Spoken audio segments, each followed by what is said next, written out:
Hello students, welcome to the channel. चलिए, ये class आपके यूपीबीटीसी सेकंड सेमेस्टर 2019 बैच के लिए है। क्लास कुछ डिले हो चुकी है आपकी, 2 से 3 दिन में वीडियोस अपलोड नहीं कर पाया, वो कुछ फिज़िकल इशू था मेरे लिए। तो चलिए कंटिन्यू करते हैं। आज ज़्यादा कुछ बचा नहीं है, आपका ये आखिरी चैप्टर है मैथमेटिक्स का। लास्ट चैप्टर में मैंने आपको एरिया, पैरामीटर या क्षेत्रफल या आयतन कराया था त्रिभुज का, यानी ट्राइंगल का। ठीक है, तो इसमें हम वर्ग और आयत पढ़ते हैं। ठीक है, तो चलिए देख लेते हैं वर्ग किसे कहते हैं। वर्ग बोलते हैं हम स्क्वायर को, और आयत बोलते हैं हम रेक्टेंगल को। तो चलिए, यहाँ पे मैंने एक छोटा सा डायग्राम बनाया है, मैं आपको समझाता हूँ, समझते जाइए आप। देखिए, इसे आयत कहते हैं या रेक्टेंगल कहते हैं। ठीक है, अब ये शेप है, इस शेप को ही आयत या रेक्टेंगल बोला जाता है। इस शेप में आपको क्वेश्चन में कभी कभी एक कमरा दे देगा, रूम, ठीक है, एक खेत या ग्राउंड दे देगा, एक स्टोर दे देगा, एक दुकान दे देगा, कुछ भी दे देगा। ठीक है, आयत के फॉर्म में। आपको पहचानना कैसे है कि ये आयत है या वर्ग है, वो मैं बता देता हूँ। ठीक है, आपको क्वेश्चन दे दिया गया। आयत में क्या होता है कि जो उसके आमने सामने की जो साइड होती हैं वो दोनों बराबर होती हैं। अगर ये साइड 12 है तो ये सामने वाली भी 12 होगी। अगर ये 8 है तो ये भी 8 होगी। ठीक है, ये तो आयत की प्रॉपर्टी होती है। आ गया होगा समझ में। चलिए, अब एक चीज़ आपको मैं बता देता हूँ, आप पहले आयत पे फोकस कीजिए, वर्ग के बारे में बाद में बात करते हैं। ठीक है, मैं बता दूंगा पहचानना कैसे है, लेकिन पहले आप इसे समझिए। तो ये कमरा भी हो सकता है, एक स्टोर हो सकता है, एक खेत हो सकता है ना, कुछ भी हो सकता है। चलिए, तो आयत का क्षेत्रफल निकालने के लिए एक फॉर्मूला है। मैंने आपको पिछली क्लास में, मैथमेटिक्स की जो आपकी क्लास हुई थी, उसमें मैंने ट्राइंगल का या त्रिभुज का फॉर्मूला बताया था। ठीक है, और 2-3 तरह के मैंने त्रिभुज पढ़ाए थे। तो ऐसे ही इसमें मैं आपको बताता हूँ, इसमें कोई तरह नहीं होती है, आयत, रेक्टेंगल, सिंपली आप ये समझिए। ठीक है, तो चलिए, तो यहाँ एरिया जो पूछा गया है, इसने आयत का बोला है, तो इसके लिए फॉर्मूला है क्षेत्रफल। एरिया क्या होता है? आयत का, रेक्टेंगल का, लंबाई गुणा चौड़ाई या लेंथ इंटू ब्रेथ। ठीक है, देखिए, अब यहाँ पर आपने बोलोगे कि सर यहाँ तो 4 साइड हैं, लेकिन यहाँ तो ये 2 ही चीज़ें, लेंथ ब्रेथ। मैंने क्या बताया था कि ये साइड और ये साइड बराबर होंगी। ठीक है, अब मैं बोलूँ कि इसकी लंबाई 12 सेंटीमीटर है। ठीक है, तो लंबाई ये होगी ना इसकी, कमरे की 12 सेंटीमीटर है। अब चाहे यहाँ से नाप लूँ या यहाँ से नाप लूँ, बराबर बात रहेगी ना। अब मैं बोलूँ चौड़ाई, है ना, तो चौड़ाई 8 रहेगी, मैं यहाँ से नाप लूँ, यहाँ से नाप लूँ, क्योंकि आयत में दोनों साइड, आमने सामने की साइड बराबर होती हैं। आई होप समझ में आ गया होगा। ठीक है, तो चलिए, अब मैं एग्जाम्पल के लिए लेता हूँ। यहाँ पर समझ लीजिए, क्वेश्चन दे रखा है मुझे कि आयत है, उसकी जो लंबाई है, या मैं बोल दूं एक कमरा है, एक कमरे की लंबाई जो है वो 8 सेंटीमीटर है। ठीक है, और उसकी जो चौड़ाई है वो है आपकी 10 सेंटीमीटर। ठीक, तो मैंने यहाँ क्या किया है, उसने बोला कि क्षेत्रफल बताओ, तो मैंने लंबाई और चौड़ाई को गुणा कर दिया है। अब इसे गुणा कर देंगे तो 80 वर्ग सेमी, मतलब सेंटीमीटर में है तो वर्ग सेमी, मीटर में है तो वर्ग मीटर, फुट में है तो वर्ग फुट। ठीक है, आ गया होगा समझ में। वर्ग मैंने बताया था, जब एरिया निकालते हैं तो वर्ग लिखा जाता है आगे, स्क्वायर में निकलता है एरिया। आ गया होगा समझ में। चलिए, अब बात कर लेते हैं परिमाप की, इसे हम पेरीमीटर बोलते हैं। ठीक है, तो चलिए पेरीमीटर को समझिए आप। पेरीमीटर का वैसे तो एक स्टैंडर्ड फॉर्मूला है, फॉर्मूले ज़रूर याद करने हैं। कुछ बच्चों के पास ट्रिक्स होती हैं, ट्रिक से काम नहीं करना है। ये बीटीसी है, टेट नहीं है, कोई कंपटीशन नहीं है। क्वेश्चन में कभी कभी आपसे सीधा यही पूछ लेता है कि आप आयत का फॉर्मूला बता दो, क्षेत्रफल का, है ना, या परिमाप का बता दो, आयत की परिमाप का फॉर्मूला बता दो। ठीक है, सूत्र बोलते हैं उसे हिंदी में। ठीक है, तो आप भूलना किसी चीज़ को नहीं। अब ये है आपका। ठीक है, अब मैं इसी में आपको लगा के दिखाता हूँ, 8 और 10। तो परिमाप का फॉर्मूला क्या है? 2 कोष्टक लगा के, 2 यहाँ कोष्टक है और कुछ नहीं, मतलब गुणा है। हर क्लास में बताता हूँ मैं आपको, लंबाई प्लस चौड़ाई। ठीक है, या इसे हम बोल देते हैं 2l+b, लेंथ प्लस ब्रेथ। चलिए, अब मैं इस फॉर्मूला को लगा के दिखाता हूँ। इसी क्वेश्चन में मैंने बताया था कि उसकी लंबाई 8 है और चौड़ाई 10 है, तो लगा के देख लेते हैं। 2, लंबाई कितनी है 8, चौड़ाई कितनी है 10। इसे सॉल्व कर दो। मैंने क्या बताया था बोर्ड मास वाली क्लास में कि सबसे पहले कोष्टक सॉल्व किया जाता है। तो 2, यहाँ कुछ नहीं है तो गुणा, कोष्टक सॉल्व कर दो, 18। ठीक, ये कितना हो गया? 18 2 कितना हो गया? 36। आ गया होगा समझ में। तो ये इसकी आ गई परिमाप। ठीक है, परिमाप हमेशा सेमी में, मतलब जिसमें आपकी वैल्यू दी, वर्ग सेमी नहीं, सिर्फ सेमी, मीटर, फुट, जो आपको क्वेश्चन में दे रखा है। ठीक है, इनकी वैल्यू जो दे रखी है, जैसे बोल दिया गया कि जो कमरा है या कोई खेत है या एक आयत है उसकी जो लेंथ है वो या लंबाई है वो 8 सेमी है ना, और उसकी जो ब्रेथ है या चौड़ाई है वो है 10 सेमी, तो आपको सेमी में आंसर लिखना है परिमाप में। और अगर क्षेत्रफल निकाला है तो वर्ग सेमी या वर्ग मीटर, जिसके सी में भी आपको दे रखा है। आई होप समझ में आ गया होगा परिमाप क्या है, एरिया क्या है। ये फॉर्मूले आपको याद कर लेने हैं, दोनों बहुत ईजी हैं। अच्छा, एक चीज़ और मैं आपको बताता हूँ, किन्हीं वजह से अगर आप फॉर्मूला नहीं लगा पाते हैं, ठीक है, फॉर्मूला याद रखिए, नहीं लगा पाते हैं तो एक सिंपल सी चीज़ है, आपको दे दिया गया रेक्टेंगल है ना, अब आपको दे दिया गया कि 8 उसकी लंबाई है और 10 उसकी चौड़ाई है, तो आप इसे ऐसे भी कर सकते हैं। मैं आपको यहाँ करके दिखा देता हूँ, ऐसे भी कर सकते हैं।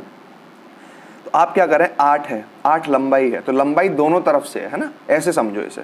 तो 8 जो है यहाँ मैं बना देता हूँ, 8 उसकी लंबाई है, ठीक, 8 है ना, और 10 उसकी चौड़ाई है, ठीक है। तो 8 दोनों तरफ होगी ना, यहाँ से नाप लो यहाँ से नाप लो।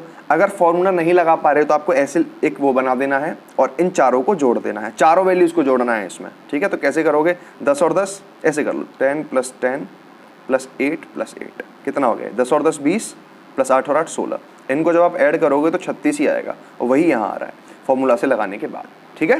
तो ये एक छोटी सी ट्रिक है या एक बेसिक कॉन्सेप्ट है, जब जोड़ देते हैं सब चीज़ों को तो परिमाप निकल आता है। अगर आप फॉर्मूला भूल जाते हैं तो आप ऐसे लगा सकते हैं, लेकिन कोशिश करें आप इस तरह से लगाएं, ठीक है। चलिए अब मैं आपको कुछ और क्वेश्चंस इसके ऊपर बेसिस दिखा देता हूँ, ठीक है। चलिए अब आपके पास क्वेश्चन आ जाता है कि एक आयत है जिसकी लंबाई 12 सेंटीमीटर है और चौड़ाई 7 सेंटीमीटर है, तो उसका क्षेत्रफल बताओ और परिमाप बताओ, ठीक है। कुछ कभी कभी क्षेत्रफल पूछ लेता है, कभी परिमाप पूछ लेता है, मैं आपको दोनों के लिए बोल रहा हूँ, ठीक है। यहाँ आयत की जगह खेत दे सकता है ना, कोई कमरा दे सकता है, तो उसमें कंफ्यूज नहीं होना है ना। चलिए तो सबसे पहले क्षेत्रफल का मैंने क्या बताया था फॉर्मूला, लेंथ इंटू ब्रेथ, या आप कह सकते हो लंबाई गुणा चौड़ाई, ठीक है। चलिए तो यहाँ पर लंबाई कितनी दे रखी है 12, चौड़ाई कितनी दे रखी है 7, इसे जब आप सॉल्व कर देंगे तो कितना आ जाएगा, ये 12 × 7 = 84, ठीक है। आ गया होगा समझ में। चलिए परिमाप का मैंने आपको फॉर्मूला बताया है, 2l + b या 2 लंबाई प्लस चौड़ाई। चलिए तो इसे सॉल्व कर लेते हैं। 2, इसकी जो लेंथ है वो कितनी है 12, ब्रेथ कितनी है 7, आ रहा है समझ में। चलिए तो 2, 12 + 7 कितने हो गए, 7 और 2 9, और ये यहाँ पर 1 19, 19 दूनी कितना हो गया 38। आ गया होगा समझ में, ये मल्टीप्लाई हो जाएगा ना यहाँ पे। चलिए तो ये आपने परिमाप निकाल लिया, ये आपने क्षेत्रफल निकाल लिया। आई होप सब क्लियर है, बहुत बेसिक फॉर्मूला है, मोस्टली बच्चे जानते होंगे, जिनको नहीं पता है मैंने बता दिया है। फॉर्मूले याद कर लो, question as it is formula लग जाता है क्वेश्चंस में, ठीक है। चलिए आगे देखते हैं। अब एक और क्वेश्चन आपको दे दिया गया है, यहाँ पर भुजा दे दी गई है, यहाँ लंबाई चौड़ाई नहीं दी, यहाँ भुजा दे दी गई है। भुजा किसे बोलते हैं, साइड को ही तो बोलते हैं। भुजा 12 और 5 सेंटीमीटर दो दे दी गई हैं। अब एक चीज़ आप याद रखिए, जब कोई भी दो वैल्यूज आपको दे रखी हैं किसी भी डायमेंशन में, डायमेंशन यानी किसी भी चित्र में, तो आप समझ जाइए कि भैया ये रेक्टेंगल है, ठीक है। अब ये वाली क्या होगी, लंबाई मान लो या चौड़ाई मान लो, इसे लंबाई मान लेते हैं, इसे चौड़ाई मान लेते हैं, ठीक है। तो इसने क्षेत्रफल पूछा है, परिमाप पूछा है। कभी कभी आपको आयत नहीं देगा, आपको ऐसे दो वैल्यू दे देगा, जब दो वैल्यू डिफरेंट हो। अगर यहाँ 12 और 12 होता, ठीक है, तो ये रेक्टेंगल नहीं होता, क्योंकि रेक्टेंगल की मैंने बताया था ना ऐसे, ये दो साइड बराबर होती हैं और ये दो साइड बराबर होती हैं। ऐसा नहीं हो सकता कि इसकी और इसकी वैल्यू सेम हो जाए। समझ में आ रहा है। चलिए तो अब इसे सॉल्व कर लेते हैं। वही फॉर्मूला क्षेत्रफल का क्या बताया था मैंने, 2 लंबाई गुणा चौड़ाई। चलिए तो क्षेत्रफल के लिए सिंपली 12 × 5 कितना हो गया, ये 60। आ गया होगा समझ में। चलिए परिमाप के लिए फॉर्मूला क्या बताया था मैंने, 2l + b या लंबाई प्लस चौड़ाई। कैसे लगेगा, ये लेंथ कितनी है 12, चौड़ाई कितनी है 5, सॉल्व कर दो। 2 12 और 5 17, जब इसे सॉल्व करोगे 17 दूनी 34। आ गया होगा समझ में। यहाँ पर हमने क्या निकाला था अभी, क्षेत्रफल। तो क्षेत्रफल के लिए वर्ग सेमी, ठीक है। और यहाँ सिर्फ सेमी परिमाप में। ठीक है, आ रहा होगा समझ में, कोई दिक्कत नहीं है। चलिए, यहाँ सेमी दे रखा है इसीलिए मैंने वर्ग सेमी लिखा है क्योंकि क्षेत्रफल निकाला है मैंने यहाँ पर। ठीक है, और यहाँ पर सेमी दे रखा है ना, इसलिए मैंने सिर्फ सेमी लिख दिया क्योंकि परिमाप में वर्ग नहीं निकालते, मतलब हम उसका स्क्वायर नहीं निकालते हैं या क्षेत्रफल नहीं निकालते हैं। आ गया होगा समझ में। चलिए आगे देखते हैं। अब बात आती है वर्ग की, इसे हम स्क्वायर बोलते हैं। अब तक हमने रेक्टेंगल समझ लिया, अब एक बार स्क्वायर समझ लो। देखो रेक्टेंगल में मैंने आपको बताया था, मैं यहाँ पर आपको एक रेक्टेंगल बना के दिखा रहा हूँ। ठीक है, जो अभी पढ़ा है हमने ऐसे करके, इसे रेक्टेंगल बोला जाता है ना। इसकी ये साइड आमने सामने की साइड बराबर होती हैं और ये साइड। एग्जाम्पल दिया था ना, जैसे ये 3 है तो ये भी 3 होगी, और ये 2 है तो ये भी 2 होगी, या ये 2 है और ये भी 2 होगी। ठीक है, कभी ये 2 साइड या ये 2 साइड बराबर नहीं हो सकती रेक्टेंगल में। लेकिन स्क्वायर में क्या होता है कि अगर ये 5 है तो ये भी 5 होगी, ये भी 5 होगी और ये भी 5 होगी। ठीक है, आ रहा होगा समझ में। तो अब मैं यही आपको समझाने की कोशिश कर रहा था कि पहचान आपको कैसे करनी है। अगर आपको 2 डायमेंशन दे दी जाए, क्वेश्चन में आपको 3 और 2 दे दिया, बोल दिया कि एक कमरे की भुजा 3 सेंटीमीटर व 2 सेंटीमीटर है, तो आप तुरंत समझ जाओगे भुजा अलग अलग है, मतलब ये रेक्टेंगल है, आयत है ना। और आपसे दे दी जाए कि एक कमरे की भुजा 5 सेंटीमीटर है ना, तो वो समझ जाना कि आप स्क्वायर में है ना। सिर्फ एक वैल्यू दे रखी है तो समझ जाना कि वो स्क्वायर में है, कमरे की चारों साइड बराबर हैं। ठीक है, आई होप समझ में आ गया होगा पहचान कैसे करनी है आपको। चलिए अब स्क्वायर का जो क्षेत्रफल है वो निकाल लेते हैं। इसके लिए फॉर्मूला है, या तो भुजा का स्क्वायर कह लो, या हम इसे साइड स्क्वायर भी बोल देते हैं, या फॉर्मूला ए स्क्वायर भी होता है ना। तीनों का मतलब एक ही है, मतलब अलग अलग तरीके से बच्चों ने पढ़ा होगा। कुछ बच्चों ने भुजा स्क्वायर समझा होगा, किसी ने साइड स्क्वायर याद कर लिया होगा, किसी ने ए स्क्वायर याद कर लिया होगा, मतलब एक ही है। एग्जाम्पल के तौर पर मैं आपको बता देता हूँ यहाँ पर। अब भुजा स्क्वायर से याद रखो, यहाँ पर भुजा कितनी है, चारों भुजा याद नहीं करनी है क्योंकि चारों सेम होंगी। स्क्वायर की प्रॉपर्टी यही है कि चारों भुजा बराबर होंगी। तो आपको दे रखा है कि भुजा 5 है, तो कुछ नहीं करना है, 5 का स्क्वायर कर दो। इसे कैसे सॉल्व करेंगे, 5 स्क्वायर मतलब 5 गुणा 5 बराबर 25 वर्ग सेमी। ये आपका आंसर आ जाएगा। आई होप समझ में आ गया होगा, बहुत इजी है। जो स्क्वायर है वर्ग का जो फॉर्मूला है। चलिए अब इसका परिमाप पढ़ लेते हैं। परिमाप में क्या है, मैंने आपको क्या बताया था, परिमाप का फॉर्मूला इसमें भी है 4 गुणा भुजा। 4 गुणा भुजा कह लो या साइड कह लो। तो यहाँ पर कितनी है साइड, 5 है, तो 4 गुणा 5, 5 4 जा 20। ठीक है, अब फॉर्मूला वैसे तो बहुत नॉर्मल है, मतलब कोई एक साइड का 4 गुना करना है हमें, 4 ही तो खाने हैं, इसमें 4 गुना कर दो, या फिर वही कर दो 5 + 5 + 5 + 5, चारों को जोड़ दो, परिमाप निकल आएगा। कितना आ गया, ये भी 20 आ रहा है। लेकिन ये तब जब आपको कुछ समझ में नहीं आए, फॉर्मूला भूल जाओ। वैसे तो कुछ भूलने जैसा है ही नहीं, बहुत आसान है। 4 गुणा भुजा, एक भुजा कितनी है उसके 4 गुना कर दो उसे, 4 × साइड या 4 × भुजा या 4a या 4 × a। समझ में आ गया होगा स्क्वायर क्या है, एरिया क्या है, परिमाप क्या है, इसका मतलब क्षेत्रफल क्या है, परिमाप क्या है। बहुत ईजी है। चलिए इससे रिलेटेड 1-2 क्वेश्चन देख लेते हैं, किस तरीके से क्वेश्चन आ सकते हैं। और ये ज़रूर आप याद रख लेना, मैंने आपको बता दिया है कि आपको पहचान करनी है कि स्क्वायर क्या है और रेक्टेंगल क्या है, फॉर्मूला कौन सा लगाना है। जिसमें भी 2 भुजाएं दे दी जाएं मतलब वो रेक्टेंगल है। ठीक है, अलग अलग भुजाएं 2 दे दी जाएं तो सीधी सी बात है कि लंबाई और चौड़ाई अलग अलग है, तो वो किस में होती है, रेक्टेंगल में। और इसमें लंबाई चौड़ाई कुछ होती नहीं है, एक साइड होती है जो चारों की बराबर होती है। ठीक है, चलिए अब जैसे आपने देखा होगा ना, एक बॉक्स आता है, मेले में कभी देखा होगा, एक बॉक्स ऐसा कुछ करके आता है, ऐसा बॉक्स आता है। तो यहाँ पर ये वाला पोर्शन रेड कलर का होता है ना, और ये ग्रीन होता है। तो उसे ऐसे बच्चे रोटेट करके उसे सेट करते हैं, तो कुछ उसे ही स्क्वायर कहते हैं, उसकी चारों साइड बराबर होती हैं उसकी। ठीक है, चलिए देख लेते हैं फिर आगे और इस पे बेसिस कौन कौन से क्वेश्चन आ सकते हैं। कुछ इस तरह से आपका क्वेश्चन आ जाएगा, आपसे बोल देगा कि एक वर्ग है जिसकी भुजा 5 सेंटीमीटर है, तो उसका क्षेत्रफल निकालो। या आपसे बोल दिया कि एक कमरे की भुजा 5 सेंटीमीटर है ना, या एक खेत की जो भुजा है वो 5 सेंटीमीटर है। सिर्फ एक वैल्यू दे रखी है आपको, तो आप तुरंत समझ जाओगे कि इसकी चारों साइड बराबर होंगी। अगर एक वैल्यू दे रखी है मतलब ये स्क्वायर है, वर्ग है, तो इसमें फॉर्मूला क्या निकलेगा, हमें क्षेत्रफल निकालना है। तो फॉर्मूला क्या लगता है, भुजा का स्क्वायर। तो यहाँ भुजा कितनी दे रखी है हमें, 5, 5 का स्क्वायर। और स्क्वायर कैसे सॉल्व करते हैं, 5 गुणा 5, कितना हो गया ये, 25 वर्ग सेमी।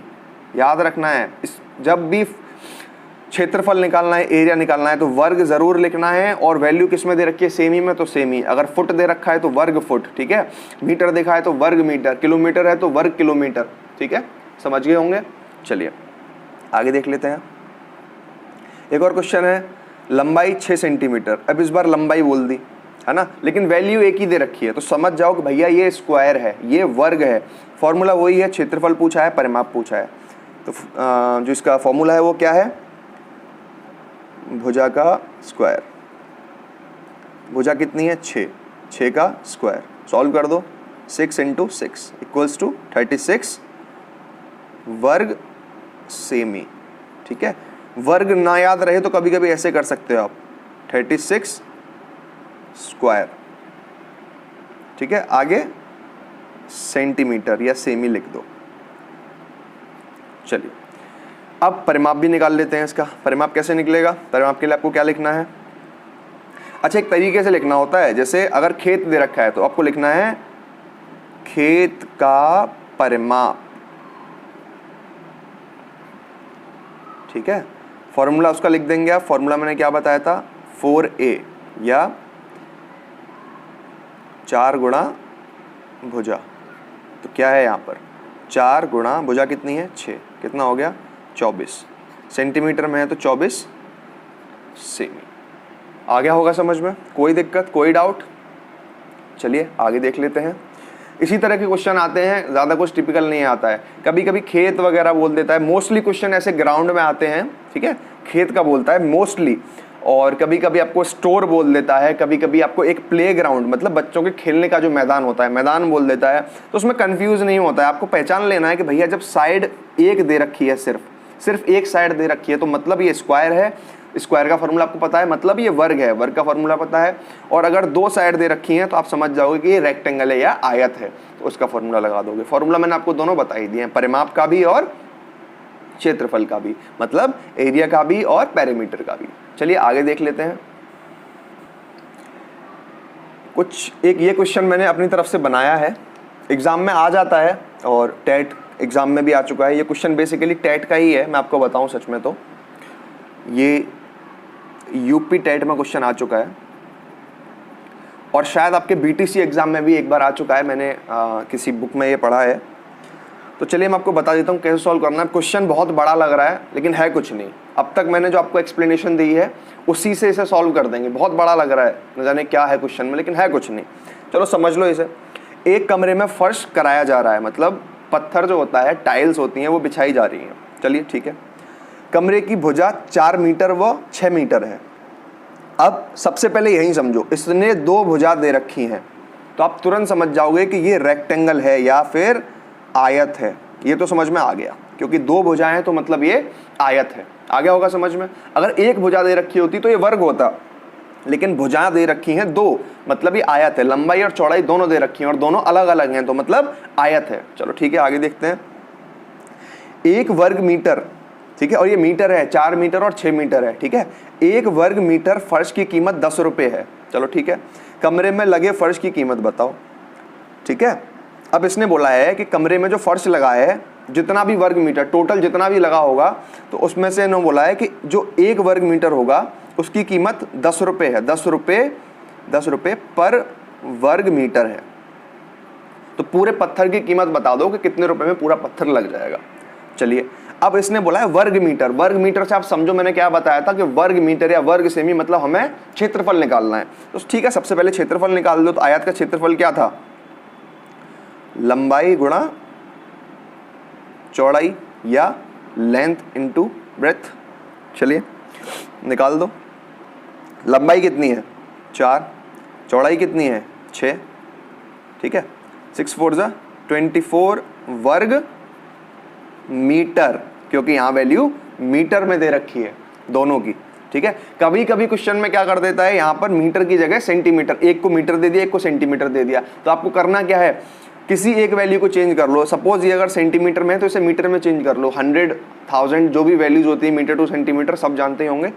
चलिए, तो वर्ग मीटर, 24 वर्ग मीटर उस कमरे का, ठीक है, एरिया आ गया या क्षेत्रफल आ गया। अब उन्होंने बोला है कि 1 वर्ग मीटर में 10 रुपए खर्च होते हैं। समझिए इस चीज़ को। अब सीधी सी बात है भैया कि आपके पास, मैं आपको एक एग्जांपल देता हूं कि आपके पास 1 रुपया है, ठीक है, 1 पैसा है, और आपके पास 10 भाई हैं, आपके 10 भाई हैं या 10 दोस्त हैं आपके, सबके पास 1-1 रुपया है। तो बताओ टोटल कितने रुपए हो गए। तो आप क्या करोगे, या तो 1-1 को जोड़ लोगे या 10 से गुणा कर दोगे, तो 10 1 जा 10। या मैं बोलूँ कि आपके पास भैया 10 रुपये हैं और आपके 20 दोस्त हैं, तो आप क्या करोगे, कितने रुपए हो गए टोटल, तो 10 को 20 बार जोड़ोगे या 10 को 20 से गुणा कर दोगे, तो कितने हो गए, 200। वही खेल यहाँ पे होना है। तो इन्होंने बोला है कि 1 वर्ग मीटर फर्श की कीमत 10 रुपये है, तो हमारे पास टोटल कितने वर्ग मीटर है, 24 वर्ग मीटर। कर दो गुणा, सिंपल है ना। जब आपके पास 10 रुपये हैं और टोटल दोस्त कितने हैं, 20, तो कितने रुपए हो गए, 200। अब क्या है कि 1 वर्ग मीटर की कीमत 10 रुपये है, लेकिन आपके पास एरिया है कितना, वर्ग मीटर है कितना, 24। तो जब 1 की वैल्यू 10 है तो 24 की कितनी होगी, सीधी सी बात है, 24 गुणा 10 रुपये, है ना। ये एरिया आ गया, एक एरिया की कीमत 10 रुपये, तो 24 की कितनी हो गई, 24 गुणा 10, 240 रुपये, ठीक है। वैसे आज के टाइम में पॉसिबल नहीं है 240 रुपये में फर्श होना, कहीं भी टाइल्स लगना, लेकिन एक एग्जाम्पल के तौर पर मैंने आपको एक क्वेश्चन कराया है। इससे ज़्यादा इस टाइप में कोई क्वेश्चन आता नहीं है। इस लैंग्वेज से डरना नहीं है। कभी कभी क्या होता है कि आपसे ये नहीं बोलेगा 1 वर्ग मीटर फर्श की कीमत ये है, आपको ये बोलेगा ही नहीं, आपसे सीधा बस इतना दे के बोल देगा कि उस कमरे का क्षेत्रफल बताओ। तो लैंग्वेज देख के नहीं डरना है, क्वेश्चन को समझ जाओ, कर दो। इस तरीके से क्वेश्चन बस आ सकता था कि आपको दे दिया वर्ग मीटर फर्श की कीमत इतने रुपए है, तो मैंने आपको इस एग्जाम्पल से समझा दिया है कि 1 रुपये आपके पास है, 10 दोस्त हैं, तो 1 से गुणा 10 को कर दो। ऐसे ही आपके पास 24 वर्ग मीटर कमरा है ना, और 1 वर्ग मीटर की कितनी कीमत है, 10 रुपये, तो सही है, 24 गुणा 10, 240 रुपये हो गए। आई होप समझ में आ गया होगा, कोई दिक्कत नहीं है, बहुत ईजी मैंने आपको समझाया है वे में। इससे ज़्यादा शायद कुछ आता नहीं है एग्जाम में, मैंने ऑलमोस्ट क्वेश्चन आपके देखे हैं। अब यहाँ पर कमरे की जगह ग्राउंड दे देगा, मैदान दे देगा, कोई खेत दे देगा, कोई स्टोर दे देगा, है ना, कोई एक हॉल दे देगा, कुछ भी दे सकता है।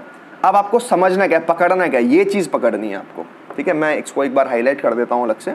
पकड़नी ये चीज़ है सिर्फ कि जब 2 भुजा दे रखी हैं तो मतलब लंबाई और चौड़ाई अलग है, मतलब ये एक रेक्टेंगल है या आयत है। और जब एक ही दे रखा है, या तो साइड दे दी या भुजा बोल दिया, या बोल दिया कि उसकी लंबाई 5 सेमी है, तो उसका क्षेत्रफल बताओ।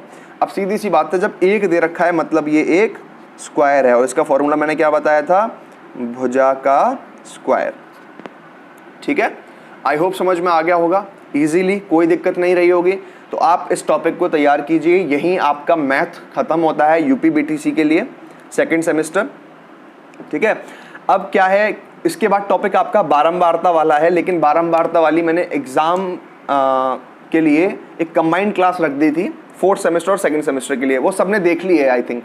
जिन बच्चों ने नहीं देखी वो क्लास को देखो। आपके जो बीटीसी का पैटर्न है, सिलेबस है ना, इसके बाद बारंबारता वाला चैप्टर आता है, लेकिन मैंने वो पहले ही करा दिया है क्योंकि वो सबसे अलग था, डिफरेंट था और मैच हो रहा था दोनों सेमेस्टर से। तो मैंने वो इस तरह से कराया है कि अब और 4th सेमेस्टर में या 3rd सेमेस्टर में जब भी आप अगले एग्जाम देंगे तो बारंबारता से कोई क्वेश्चन बचेगा नहीं। तो आप उस वीडियो को भी देखिए। ये आपका यहाँ पर एरिया या क्षेत्रफल खत्म होता है, आपका आयत का और वर्ग का, ट्राइंगल का या त्रिभुज का मैं पिछली क्लास में करा चुका हूँ। समझ में आ गया होगा। चलिए फिर, सेशन अच्छा लगा है तो लाइक करो, कमेंट करो, शेयर करो। चैनल जिन बच्चों ने सब्सक्राइब नहीं किया है वो सब्सक्राइब कर दो भाई, ठीक है। चलिए फिर, अपने एग्ज़ाम्स को अच्छी तरह से दीजिए। कोई दिक्कत है तो मुझे व्हाट्सएप कीजिए, नंबर सबके पास मेरा होगा ही व्हाट्सएप वाला। जिनके पास नहीं है डिस्क्रिप्शन बॉक्स से वो मेरा नंबर ले सकते हैं, ठीक है। और कोई दिक्कत आए तो आप मुझे मैसेज कर सकते हैं, मैं आपको बार बार बोल रहा हूँ। चलिए फिर, मैथ्स की क्लास आपकी खत्म होती है। मैंने आपको जीके करा दिया है, हिस्ट्री करा दी है, स्पेशली जीके में, इंग्लिश आपकी मैंने करा दी है, मैथ्स आज कंप्लीट हो चुका है आपका। कोई भी दिक्कत हो मैसेज ज़रूर कीजिए। Thank you very much. If this session was helpful to you, like, comment, share and subscribe. press the bell icon and you can follow me on the links given below.